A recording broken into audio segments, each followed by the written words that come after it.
good to see you. I hope that you enjoyed a very Merry Christmas with your family and with your friends. I know that I did. It's time to close out the Crossing 6 off our Christmas panning list challenge. So check that description box below to see how Bethany, Emilee, and Kristen ended up with their items.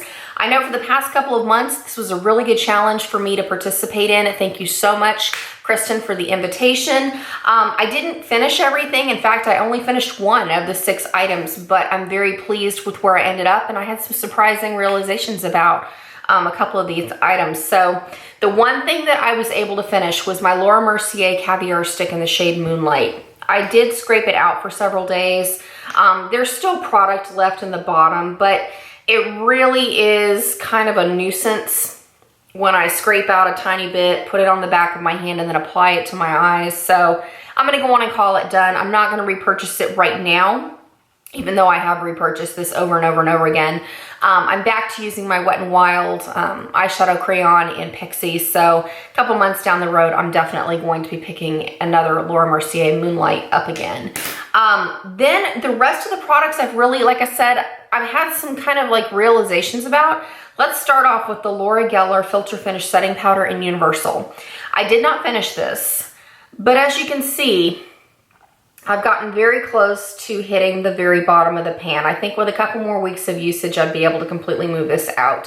What's stunning to me is how little product you really get, because considering how thick this plastic packaging is, the baked pan that this powder sits on is really, really tall. I mean, pretty much once you take off the dome of this powder, it's done. Because like I said, you can see all those indentations, kind of like the MAC MSF, but the MAC MSF, you actually get quite a bit more powder, because let me compare real quick. This one has 7 grams worth of powder, and if you get something like the MAC MSF, you get 10 grams of powder. So if you want a powder that's going to go fairly quickly, this is worth checking out. So like I said, I was just kind of surprised, because I kept wondering, I was like, when am I going to hit pan on this? When am I going to hit pan? And then finally, when I started seeing all the little squares, I was like, I'll be darned. It came a lot faster than I thought. So you're not really getting as much bang for your buck as you would with other brands. So it's still a great powder. It's a great powder. I would definitely consider repurchasing it in the future. But for the time being, I'm going to go on and put this away since the challenge is over and go to that MAC MSF, and then I'll put this in a project pan at a later date. So just to kind of give me something different for a while. The next thing I'm still working on, but I made more progress than I thought I would. This is the IT Cosmetics Bye Bye Under Eye Concealer in the shade Neutral Medium. As far as squeezing it down, I'm down to about here before I have a little bit of product that squirts out. I know I've mentioned this before, but I only use the tiniest little bit on my ring finger. I rub my ring fingers together and then apply it to my under eyes. So I was expecting to not get as much use out of this, but I have been wearing it every single day, so I'm very pleased with the progress. And this, I haven't decided whether or not I'd repurchase it. There are other concealers I'd like to try before repurchasing this, but this is really good. I really do enjoy this concealer.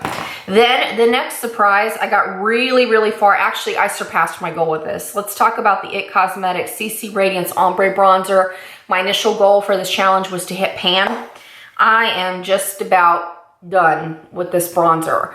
I'm going through with, you know, kind of a tapered brush, and I'm using it to contour my cheeks, under my chin, my temples, the sides of my nose. It's a beautiful product. I've really enjoyed this bronzer.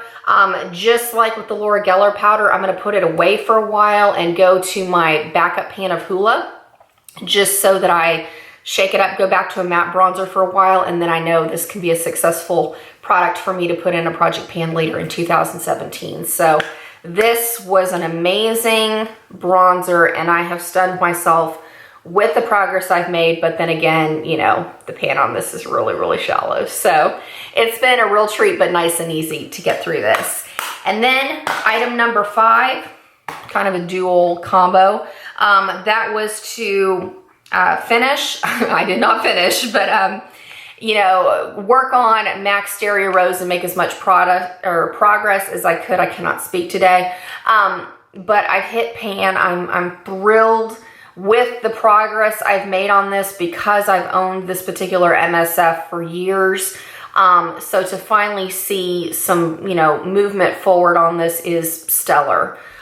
Because I know that it is possible to get through this product now. Someday it'll go in my back to MAC bag, but I feel really, really satisfied with what I've been able to accomplish these past few months. So Stereo Rose, I hit pan, feels good. And then the blush I was wearing it on top of is out of the e.l.f. Dark Blush Palette. And I have not only hit pan, I'm starting to get to where, for some odd reason, when you hit pan in these blushes, it creates an indent in the bottom of the container, and then it starts pulling the product forward. Does that make sense at all? Kind of like it's eroding the product away. Like, I don't know if it's just the formula or whatnot. So it looks like I've hit pan in 2 different places, but really it's just being pulled down in an odd fashion. But I'm pleased that I was able to hit pan, substantial pan in this blush after only a few months of owning it. So feels really, really good. And then the last one, I did expect to finish this eyeshadow. It's Lorac Mega Pros Opal. I did not. I ended up having to repress Opal because it just got to be too difficult to get my brush in there. But as you can see, after I've repressed it and used it for several days, I still have quite a bit of product left in there. So I was wearing it on top of the Laura Mercier Caviar Stick in Moonlight all over my lid. Now I'm going to be wearing it with Gilded Ganache from the Too Faced Chocolate Bar palette as I get into panning it for 2017. And I'm going to pop Opal into my inner corner. So for sure this will be gone within the next couple of weeks. But I was really kind of half expecting to finish it by now. So it just didn't happen. It didn't happen this time. So that is about it. Thank you so much for joining us on this journey, for jumping in and panning items for yourself. This has been an amazing experience, moving out some more makeup and feeling good with our products. So I am so looking forward to panning in 2017. I hope you are too, that you're already taking stock and looking at your makeup items of what you think you'd love to move out and enjoy it while you're moving it out. So that's about it. I'm going to get back to celebrating Christmas with my family, and I look forward to talking with you very, very soon. See you later.